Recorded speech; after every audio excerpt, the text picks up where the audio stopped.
Como as cores das mandalas representam algo ou setor da minha vida? Então, foi o que eu estava falando sobre a luz, né? Então, por que a cor significa? É você que está pondo intenção. Então, é isso que eu estava falando, é intenção. Você está criando a tua história. Na verdade, é como se você criasse uma novela, como se estivesse criando uma história. Você pode começar a desenhar e você pode começar a criar uma novela. E aí, os personagens que vão estar ali vão ser teus. Tá certo, você vai me dizer, mas que personagem usar? É um quadrado? Um quadrado com mais detalhes ou menos detalhes? Ou uma circunferência? E daí? Mas isto representa essa pessoa. Então você começa a trabalhar através dessa intenção. Não importa as cores que você coloca. Você vai colocar a cor que de repente você sente que a outra pessoa pode gostar, ou que você sente que isso pode ser liberado. E aí as coisas começam a acontecer, né? Então, por isso que você põe a intenção. Na verdade, é a tua intenção. E você pode começar a escrever, porque muitas vezes, quando a gente está desenhando, a gente não lembra depois, né? Você vê, quantos artistas trabalham dessa maneira?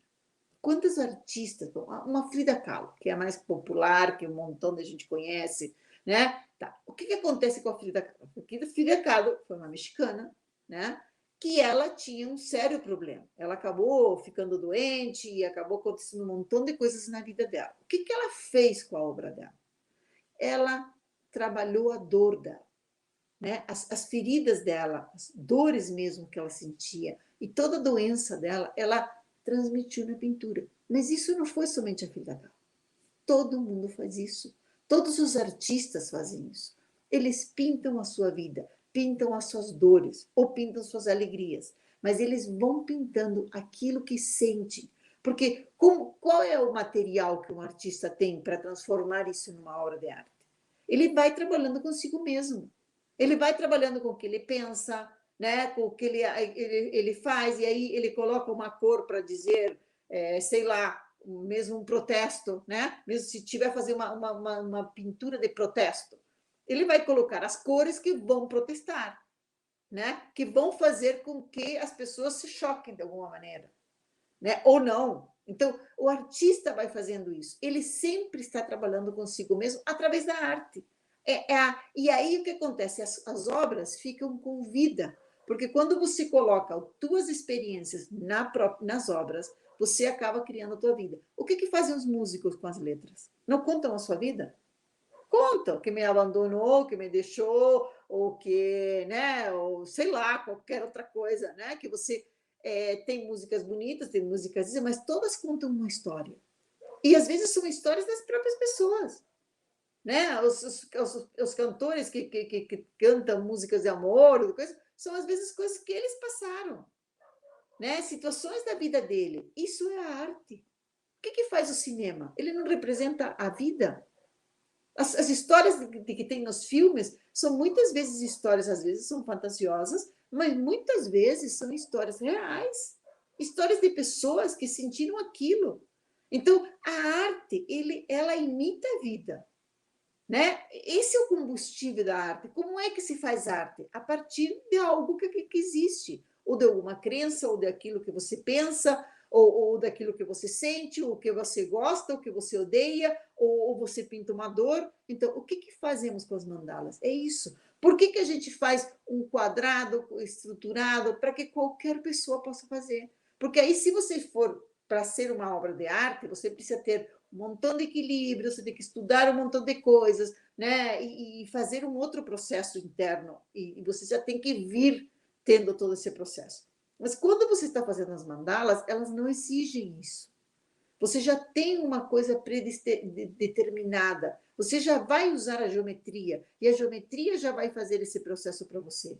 Então, é como se fosse um método. Você vai trabalhando com as células e vai trabalhando com a geometria, e você vai trabalhando, mas você vai contando a história de você. Então, você pode começar a criar mandalas que contam tua vida, que contam tua história.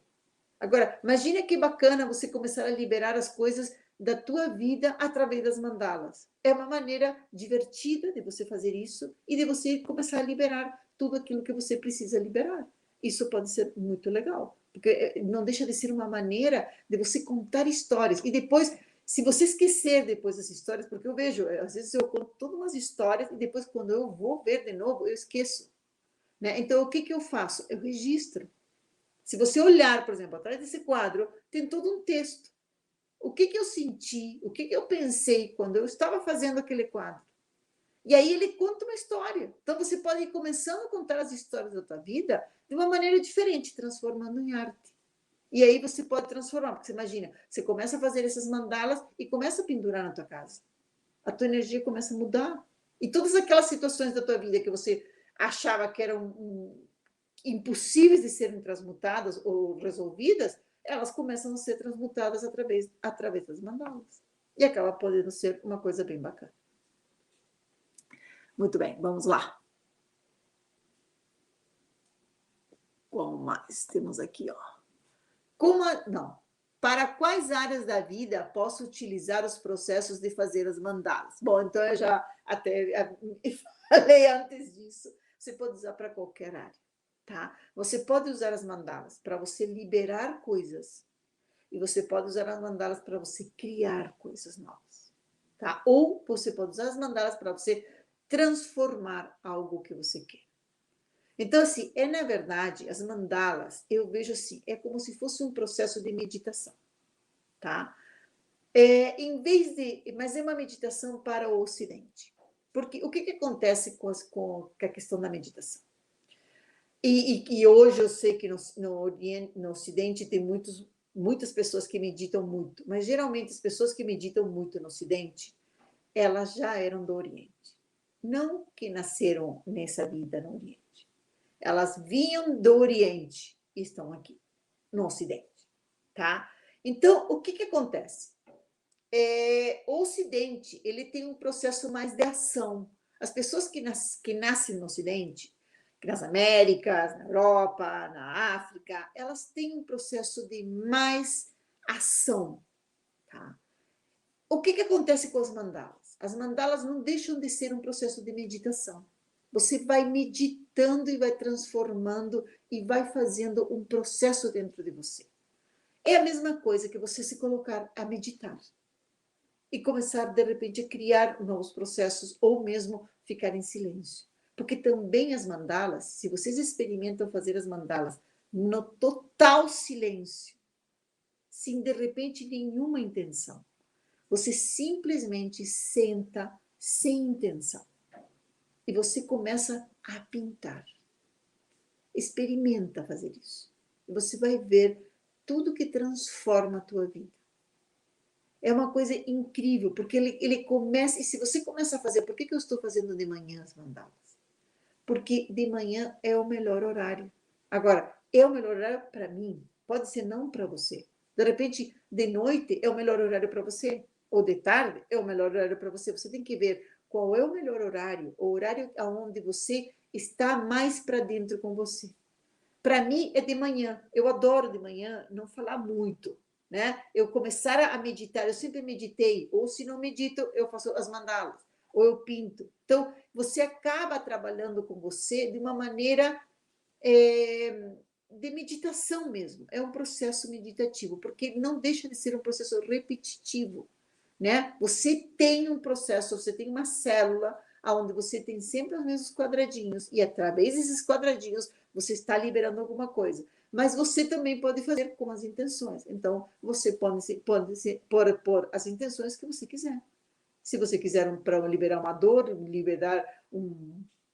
trazer algo novo, criar algo novo, porque enquanto você vai pintando, vão vindo ideias. É como que o cérebro fica separado do problema que você tem e ele vai te mandando informações de como você pode solucionar essa situação. Então, isso acaba sendo bacana. Mas para isso também você precisa criar um espaço. Então, aí que vem também por que o nome acaba fazendo um espaço na pessoa. Porque você precisa criar um espaço para você se pôr a trabalhar com as mandalas, né? E pintar, você precisa ter material, você precisa ter um espaço físico para você pôr uma mesa onde você tem uma luz boa, né? Precisa toda uma série de ambientação para você começar a se sentir bem e começar a levantar todos os dias de manhã, por exemplo, e se pôr a pintar para criar novas coisas. Ou todos os dias à noite e você começar a criar. Imagina você criar um hábito de todos os dias à noite, antes de ir dormir, tipo, né? Você começar a ver o que eu fiz no meu dia e começar a liberar tudo que você fez, né? Perdoar se você errou alguma coisa. Você vai começar a criar um processo de equilíbrio em você. E aí, o que acontece? Quando você vai trabalhando dia a dia, quando você trabalha com você no dia a dia, você não deixa acumular grandes coisas. Então, você vai começando a liberar as coisas antes de que elas te peguem uma dor ou realmente acontece uma doença, né? Ou alguma coisa assim, porque você vai liberando as situações e do dia a dia. E isso acaba sendo muito positivo.